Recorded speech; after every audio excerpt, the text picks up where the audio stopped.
રાજકોટનો એવો એક રાજકીય સિતારો અચાનક ખરી પડ્યો જેની પાસેથી રાજકોટને મળ્યું એના કરતા પણ વધુ અપેક્ષા હતી. પરિવાર કરતા પક્ષ પ્રથમ હતો, તેના કારણે વિજયભાઈ 2 દિવસ લેટ લંડન જવા નીકળ્યા, કારણ કે પંજાબના પ્રભારીની જવાબદારી. પણ વિજયભાઈ કેવા વિઝનરી હતા, જેને રાજકોટને કેવી ખોટ પડી કહી શકાય. રાજકોટમાં એને કેટલાક એવા ઐતિહાસિક કામો કરેલા જેનું આજે આખું રાજકોટ સાક્ષી છે. દીક્ષિતભાઈ, ખરા અર્થમાં કહું તો રાજકોટ, સૌરાષ્ટ્ર, ગુજરાત અને ખાસ કરીને ભારતીય જનતા પાર્ટી એ બંનેને તો વણ પુરાયેલી ખોટ. આ ખોટ બહુ મોટી ગણાય.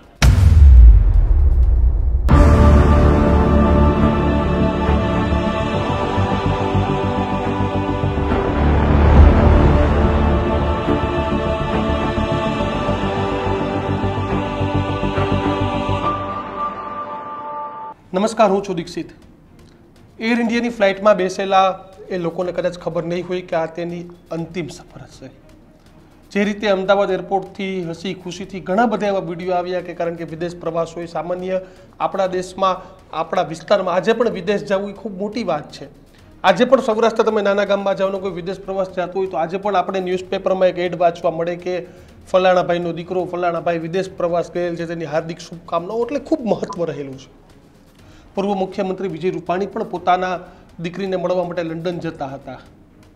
આજે જ મેં હેડલાઇનમાં જગદીશભાઈ આપણી સાથે છે તેમાં વાંચ્યું કે પરિવાર કરતા પક્ષ પ્રથમ હતો, તેના કારણે વિજયભાઈ 2 દિવસ લેટ લંડન જવા નીકળ્યા, કારણ કે પંજાબના પ્રભારીની જવાબદારી અને તે જવાબદારીના કારણે વિજય રૂપાણીનો આખો પરિવાર છે, તેના મિત્ર વર્તુળ છે, આ તમામ લોકો લંડન પહોંચી ગયા હતા. પરંતુ વિજયભાઈએ કોર્પોરેટરથી શરૂ કરેલી સફર, આમ તો તમે કાર્યકર્તા જ કયો, સંઘના કાર્યકર્તાથી શરૂ કરેલી સફર છેક રાજ્યના મુખ્યમંત્રી સુધી પહોંચીને આજે પણ તેઓ સંગઠનમાં મહત્વના સ્થાન ઉપર એટલે કે પંજાબના પ્રભારી તરીકે હતા.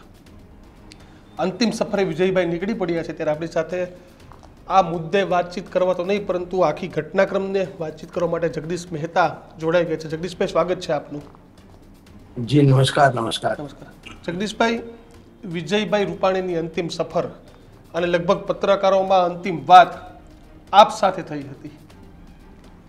જી દીક્ષિતભાઈ, એક કમનસીબ છે કે રાજકોટનો એવો એક રાજકીય સિતારો અચાનક ખરી પડ્યો જેની પાસેથી રાજકોટને મળ્યું એના કરતા પણ વધુ અપેક્ષા હતી. વિજયભાઈ લંડન જવા નીકળ્યા દીકરીને મળવા માટે. દીકરીના ઘરે દીકરો આવ્યો હતો એટલે એને નાના બન્યા હતા અને અમસ્તા એને મળવા જતા હતા. મારે પ્રમ દિવસે જ એની સાથે વાત થઈ કે ભાઈ આપણું હેડલાઇન દૈનિકનું નવું કાર્યાલય શરૂ થવાનું છે, નવું લોન્ચિંગ છે, છાપાનું રીલોન્ચિંગ અને નવી ન્યૂઝ ચેનલ્સ, ટીવી ચેનલ અમે કરીએ છીએ, તમારે આવવાનું છે. દીક્ષિતભાઈ, મને વિજયભાઈ પ્રેમથી જગુ દાદા કહેતા હતા, એટલે એની સ્ટાઇલ હતી. એટલે કહું કે જગુ દાદા, તમારે દર વખત આવું થાય છે, કોઈ સારા પ્રસંગ હોય છે ત્યારે અનાયાસે હું હાજર રહી નથી શકતો. અત્યારે હું અમદાવાદ છું, મારે લંડનની આવતીકાલની ફ્લાઇટ છે અને મારી દીકરીને મળવા જાઉં છું. એટલે મેં એને કીધું વિજયભાઈ તો સોરી, મને એમ કે તમે રાજકોટમાં છો, હવે દીકરીને મળવા જાઓ છો તો એથી વિશેષ કાંઈ હોય નહીં, મજા કરો. આપણા આ બધા જે કાર્યક્રમ હું તમને જેનું નિમંત્રણ પાઠવું છું એ તો બધા જેને કઈ પ્રોટોકોલી કાર્યક્રમ છે. તમે એક કામ કરો, તમને એક શુભ સંદેશો તમારો મોકલી આપજો, એ મેળા તુલ્ય હું સમજી લઈશ. એણે કીધું મને બ્રીફ મોકલો, હું મારા શૈલેષભાઈ માંડવિયા મારા પીએને મોકલાવીશ અને તમને શુભ સંદેશો મોકલાવીશ. પરંતુ એણે પાછું બીજું એક વાક્ય કીધું, એ કે જગુ દાદા, એક વસ્તુ તમને હું પ્રોમિસ આપું છું, કારણ કે દર વખત એવું થાય છે, 2-3 વખત એવું થયું કે મારે તમારે ત્યાં આવવાની ઈચ્છા હોય છતાં આવી નથી શક્યો. હવે હું જ્યારે રિટર્ન આવીશ લંડન થી ત્યારે રાજકોટમાં અગર કોઈ મીડિયા હાઉસને હું મળીશ તો એ તમને મળીશ. અને એનું કારણ એ છે કે તમને મળવાથી મને કઈ ને કઈ એક નવી વાત મળે છે. આવું કહીને એને વાત કાપીને અમે હસી મજાક કરી. હવે નવું મળે છે દીક્ષિતભાઈ, શું છે એ તમને એક ઝલક ખાલી આપું. એક વખત હું એક સાંધ્ય દૈનિકમાં નોકરી કરતો હતો, એના માલિકોને મળવા વિજયભાઈ આવ્યા. સાંધ્ય દૈનિક એટલે સાંજ સમાચાર. પ્રદીપભાઈ, કરણભાઈ વગેરેને મળવા આવ્યા વિજયભાઈ. એને તો બહુ ક્લોઝ ફ્રેન્ડ છે એટલે મળવા આવ્યા. એટલે મેં વિજયભાઈને એમ કીધું કે વિજયભાઈ, તમે તમારી સરકારને એટલે તમારા નામ સાથે તમારી સરકાર સાથે સંવેદનશીલ સરકાર, સંવેદનશીલ મુખ્યમંત્રી એવું શબ્દ જોડો છો. તો મને કે હા હા બધા મિત્રો છે ને બહુ સરસ રીતે. મેં કીધું એમ વાંધો નથી, પણ થોડોક શબ્દ મારી દ્રષ્ટિએ અનુચિત છે. એ કે કેમ? મેં કીધું સંવેદનશીલ એને ઇંગ્લિશમાં કહેવાય સેન્સેટિવ. સેન્સેટિવ એટલે શું થયું કે પ્રવાહી સ્થિતિ વાળું. તમે ચૂંટણી ટાણે જુઓ, અમુક બૂથ એવા હોય ને સેન્સેટિવ જાહેર કરે. અમુક સમયે દેશમાં એવી પરિસ્થિતિ નિર્માણ થાય તો અમુક એરિયાને સેન્સેટિવ જાહેર કરવામાં આવે. આ સંવેદનશીલ છે, ત્યાં ગમે તે થઈ શકે. એટલે તમે સેન્સેટિવ નથી. તો મને કે એ વાત તો સાચી છે, આટલી તો બાયફિકેશન કોઈએ કર્યું નહીં. મેં કીધું કે તો પછી આપણે શું? મેં કીધું એક તમને વર્ડ, એક શબ્દ આપું તમને, એની જ માસીનો છોકરો, મારી ભાષામાં કીધું કે એના જેવો જ એક શબ્દ તમને આપું, પર્યાય શબ્દ, અને એ છે સંવેદનશીલ મુખ્યમંત્રી. સંવેદનાપૂર્ણ, સંવેદનશીલ નહીં, સંવેદનાપૂર્ણ. સંવેદનશીલ એટલે તો સેન્સિટિવ થયું. તમે સંવેદનાપૂર્ણ છો, કારણ કે બાય હાર્ટ તમે જૈન કોમ્યુનિટીમાંથી આવો એટલે અહિંસાના પ્રહરી તો હોવાના. તમે જીવ માત્રનું કલ્યાણ ઈચ્છો છો, તમારા ધર્મનો પણ એ મોટિવ છે, એટલે તમે સંવેદનાપૂર્ણ હોઈ શકો, સંવેદનશીલ નહીં. એટલે ત્યારે એણે મને કીધેલું, જગુદાદા તમને જ્યારે મળું ત્યારે તમે ક્યારે એવું નથી માન્યું કે હું ચીફ મિનિસ્ટર છું યા ગમે તેમ છું. તમે તમારા જ લહેકામાં જે મને કેવું બે ધડક કયો છો એ મને બહુ ગમે છે, અને આ વાત હું ગાંઠે બાંધું છું. મારા લોકોને કહું છું કે હવે તમે મને સંવેદનાપૂર્ણ કેવું જ કહેજો, સંવેદનશીલ નહીં. એ જ વાતને ગઈકાલે એને દોહરાવી, પરમ દિવસે સોરી, કે જગુદાદા દર વખત તમને મળવાથી અમને કઈ ને કઈ વસ્તુ નવી જાણવા મળતી હોય છે. એટલે હું લંડન થી જયારે પાછો આવીશ ત્યારે સૌથી પહેલું મીડિયા હાઉસ હશે હેડલાઇન, જેને હું મળવા આવીશ. આમ અમારે એની સાથે આમ ક્લોઝ વૈચારિક નાતો હતો, અને ઘણા વર્ષો સુધી અમારી સાથે એ જયારે કોર્પોરેટર હતા ત્યાંથી માંડીને સ્ટેન્ડિંગ કમિટીના ચેરમેન બન્યા, મેયર બન્યા, રાજ્યસભાના સદસ્ય બન્યા, ધારાસભ્ય બન્યા, અને પછી ચીફ મિનિસ્ટર બન્યા. ત્યાં સુધીની સફરમાં જ્યારે જ્યારે મળવાનું થયું ત્યારે એટલા બધા નહીં રહોડાના સંબંધ એવા નહીં, પણ જ્યારે જ્યારે એક પ્રેસમેન તરીકે અને એક પોલિટિશિયન્સ તરીકે પણ એ લોકો મળતા, ત્યારે અમારી બંને વચ્ચે ક્યારે આવી બાબતમાં વાત ન થઈ કે હું કોઈ પત્રકાર છું ને એ કોઈ પોલિટિશિયન છે. વિજયભાઈ ને જગદીશભાઈ, ધેટ્સ ઓલ. આ ટાઈપનો એનો લહેકો હતો ને એનું વર્તન હતું. જી જગદીશભાઈ, ગુજરાતના રાજકારણ કેવડી મોટી ખોટ, સૌરાષ્ટ્રના રાજકારણ, રાજકોટ, કારણ કે મારી શરૂઆત કરી કે સંઘના કાર્યકર્તાથી લઈ અને છેટ મુખ્યમંત્રીને આજે પણ કે જે ભાજપમાં ટોપ 50 કહેવાય દેશના, તેની જવાબદારી, એમાંના એક જવાબદારી વિજયભાઈ પાસે આજે પણ હતી. દીક્ષિતભાઈ, ખરા અર્થમાં કહું તો રાજકોટ, સૌરાષ્ટ્ર, ગુજરાત અને ખાસ કરીને ભારતીય જનતા પાર્ટી, એ બંને તો વણ પુરાયેલી ખોટ. આ ખોટ બહુ મોટી ગણાય. હું આપને કહું, આ વ્યક્તિત્વને પછી છેલ્લા કેટલાક એના રાજકીય છેલ્લા વર્ષો જે રહ્યા એમાં કેટલાક વિવાદને કારણે લોકોએ એની વિશેષતાઓ ભૂલી ગયા.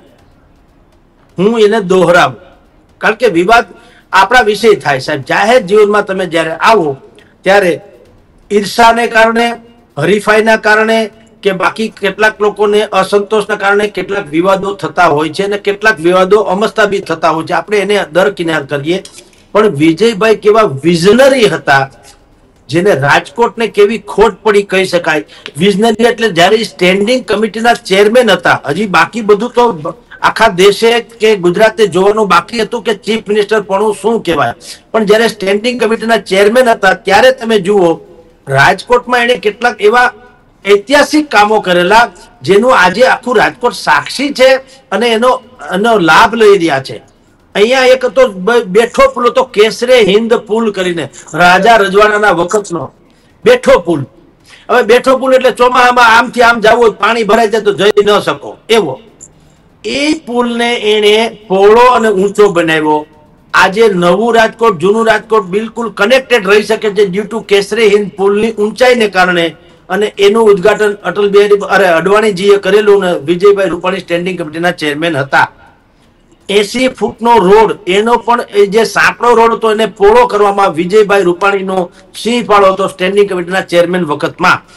અત્યારે આખું રાજકોટને હમ ખાવા પૂરતું કહું છું, હમ ખાવા પૂરતું એક જ મનોરંજન સ્થળ છે, એનું નામ છે રેસકોર્સમાં આવેલું ફન, એ વિજયભાઈ રૂપાણીની દેન છે. એના કાર્ય સ્ટેન્ડિંગ કમિટીના ચેરમેન વખતે ફન વર્લ્ડ નો કોન્ટ્રાક્ટ આપવામાં આવ્યો અને આજે એ છે. પ્લેનેટોરિયમ, લોક વિજ્ઞાન કેન્દ્ર, ઇન્ડોર સ્ટેડિયમ, આજી ડેમનું ઝૂ, આ બધા જ કામો વિજયભાઈ જ્યારે સ્ટેન્ડિંગ કમિટીના ચેરમેન હતા ત્યારે થયેલા, અને હવે જ્યારે તેઓ મુખ્યમંત્રી બન્યા ત્યાર પછી તો રાજકોટ સદૈવ એનું ઋણી રહેશે અને એને વિકાસ પુરુષ ગુમાવ્યો છે એનો અહેસાસ થઈ રહ્યો છે. શું કામ? રાજકોટમાં સૌની યોજના, જ્યારે તેઓ શ્રી મુખ્યમંત્રી હતા અને વડાપ્રધાન નરેન્દ્ર મોદીએ મુખ્યમંત્રી હતા ત્યારે સૌની યોજના જે જાહેરાત કરી હતી ત્યારે પણ વિજયભાઈ વિજયભાઈ નેતા હતા ને સૌની યોજનાના પાણી એ જે છે અમને મળેલા રાજકોટને. પછી એમ્સ, સૌથી મોટા 2-3 નામ તમને આપું. એમ્સ, હવે એમ્સમાં તો કેવું છે, વડોદરાથી જ્યાં વડાપ્રધાન નરેન્દ્ર મોદી લોકસભાની ચૂંટણી જીતી ગયા ત્યારથી અમારું હરીફ હતું રાજકોટ અને વડોદરા. એમ્સ કોને મળશે? એકને જ મળવાની હતી. 2 શહેર વચ્ચે સ્પર્ધા હતી અને વડાપ્રધાન વડોદરાથી અમારા સ્પર્ધક હતા વડોદરા. હવે વડોદરામાં વડાપ્રધાન નરેન્દ્ર મોદી ખૂબ જીતી ગયા હોય તો રિટર્ન ગિફ્ટ તરીકે વડોદરાના જે એમ્સ આપે એવું સ્વાભાવિક લાગતું હતું અને વિજય રૂપાણી ટૂંકા પડે. પણ વિજય રૂપાણીએ એવી ધારદાર દલીલ કરી એડવોકેટને છાજે તેમ કે ભાઈ આ રાજકોટ છે સૌરાષ્ટ્રનું હબ છે, ખાલી રાજકોટ નથી, આખા સૌરાષ્ટ્ર કચ્છનું હબ છે અને અહીંયા મેડિકલી ઇક્વિપમેન્ટને લાગે વળગે ત્યાં સુધી આટલી અદ્યતન કોઈ સુવિધા નથી. અહીંયા તમે એમ્સ આપશો તો આખા સૌરાષ્ટ્ર કચ્છને એનો ફાયદો થશે અને પક્ષને તો થશે જ થશે. એટલે વડોદરાને બાયપાસ કરીને એમ્સ લાવવામાં, રાજકોટમાં એમ્સ લાવવામાં વિજયભાઈ રૂપાણીનો સિંહ ફાળો છે અને અત્યારે એનો લાભ મળી રહ્યો છે. પાછું આ બધું હું તમને જે કહું છું એકેય યોજના કાગળ ઉપર હોય એવું નહીં, ધરતી ઉપર છે બધી યોજના. એમ્સ છે, મોર્ડન બસ પોર્ટ, તમે જો બસ ડેપો તો બધાએ સાંભળ્યું હતું નામ, અને એટલો બધો ગંદો ગોબરો હતો ભૂતકાળમાં. જે આપણી સિસ્ટમ હોય સૌરાષ્ટ્રભરમાં પાન માવા ફાંકી ખાવાની બહુ ટેવ હોય છે, એટલે તમે કોઈ વસ્તુને એક અઠવાડિયું પર ક્લીન જોઈ ન શકો. એને બદલે વિજયભાઈ રૂપાણીના કાર્યકાળમાં બસ પોર્ટ બન્યું રાજકોટમાં, એરપોર્ટને તમને ફિલિંગ આવે એવું બનાવ્યું. અમે એટલે ઉતારવું હોય અને યાત્રિકોએ થોડુંક એને બરાબર મેન્ટેનન્સ ન કરવી જુદી વાત છે, પણ વિજયભાઈને લાગે વળગે ત્યાં સુધી એ બસ પોર્ટ તો એને બનાવીને આપણને એક સુખદ યાત્રા થઈ શકે એવો અહેસાસ કરાવ્યો. એ બસ પોર્ટ પછી ઇન્ટરનેશનલ એરપોર્ટ હીરાસરમાં જે ગ્રીનફિલ્ડ એરપોર્ટ થયું છે, જે નરેન્દ્ર મોદીનું વિઝન છે, પર્યાવરણને ઉત્તમ કહી શકાય એ ટાઈપનું, ઇકો ફ્રેન્ડલી જેવું, એ ગ્રીનફિલ્ડ એરપોર્ટ પણ રાજકોટને અપાવવામાં ભાઈ વિજયભાઈ રૂપાણી જે છે એનું બહેતરીન યોગદાન છે, એના જ કાર્યકાળમાં આ થયેલું. પછી મલ્ટી સ્પેશિયાલિટી હોસ્પિટલ, જે જનાના હોસ્પિટલ અહીંયા કહેવાય છે મેટર્નિટી હોમ, જીર્ણ શીર્ણ હાલતમાં રાજાશાહી વખતનું હતું, એને અત્યાધુનિક બનાવીને મલ્ટી સ્પેશિયાલિટી હોસ્પિટલ ત્યાં બનાવી. અને ખાસ કરીને રાજકોટમાં જે પ્રોબ્લેમ હતો ટ્રાફિકનો એટલે શહેરની ભીતરનો ટ્રાફિકનો પ્રશ્ન આજે છે એ લગભગ હલ થાય એવી સંભાવના ઓછી છે, કારણ કે એમાં ઘણું બધું કરવું પડે એમ છે, ગામ વસેલું હતું. પણ નવા વિસ્તારો જે વિકસ્યા એમાં, અને રાજકોટથી બાયપાસ કરીને કોઈને જામનગર જવું, જુનાગઢ જવું, પોરબંદર જવું કે અમદાવાદ જવું હોય તો ગામમાં આવવું ન પડે અને બારોબારથી વહી જઈ શકે એવા જે અંડરબ્રિજ ને ઓવરબ્રિજ, એ એક જમાનામાં 2 જ હતા. વિજયભાઈ આવવાથી 6 થી 7 થયા. હવે 6-7માં સિવિલ હોસ્પિટલ થી માંડીને 150 ફીટ રિંગ રોડ સુધીના, કે એમાં બહારનો ટ્રાફિક બારોબારથી બીજા ગામ જઈ શકે, અમદાવાદ, જુનાગઢ, પોરબંદર વગેરે વગેરે, ગામમાં એને અટવાવું ન પડે. આમ વિજયભાઈએ એ સહિતની અનેક એવી યોજના, અટલ સરોવર, તમે વિચાર કરો રાજકોટમાં સમ ખાવા પૂરતું એક જ ક્ષેત્ર મનોરંજનનું હતું ફન વર્લ્ડ રેસકોર્સમાં, એવું બીજું બલ્કે એનાથી અનેક ગણું સારું અટલ સરોવર, એટલે નવું રાજકોટમાં સ્માર્ટ સિટી જેને કહેવામાં આવે છે. દીક્ષિતભાઈ, તમે સ્વયં જો સ્માર્ટ સિટીમાં આટો મારો, અત્યારે રાજકોટના હજી બની જ રહ્યું છે, પણ અત્યારે તમે આટો મારો, તમે કલ્પી ન શકો તમે રાજકોટમાં છો. તમને એમ લાગે તમે કોઈ વિશ્વના કોઈ વિકસિત રાષ્ટ્રના મેટ્રોપોલિટન સિટીમાં છો. અદ્યતનમાં અદ્યતન, ક્યાંય તમને બધી જ જગ્યાએ ડ્રેનેજ સિસ્ટમ થી માંડીને લાઇટિંગ સહિતની બધી જ અંડરગ્રાઉન્ડ, ક્યાંય પણ તમને દોરડા લટકતા જોવા ન મળે. જળાહળા હોય એવા રોડ રસ્તા છે, અને 6 લેન 8 લેન જેવું છે અને આખું નવું રાજકોટ વિકસી રહ્યું છે. એને કારણે એ વિસ્તાર જે નવું રાજકોટ છે ત્યાંની જમીનના ભાવ સોના કરતા પણ વધી ગયા. આ બધી જ દેન જે છે એ વિજયભાઈ રૂપાણીના કાર્યકાળમાં થયું. નાની મોટી તો અનેકો યોજના છે, પણ મોટી યોજના મેં જે એમ્સ ને એરપોર્ટ ને નવું કીધું એ બધું કહ્યું તો 7,000 કરોડ રૂપિયાનું રાજકોટને સોગાદ આપીને વિજયભાઈએ એનું નામ અંકિત કરાવ્યું દરેકના હૃદયમાં. જી દીક્ષિતભાઈ. બિલકુલ, વિજયભાઈની ખોટ તો ન પુરાય એવી છે.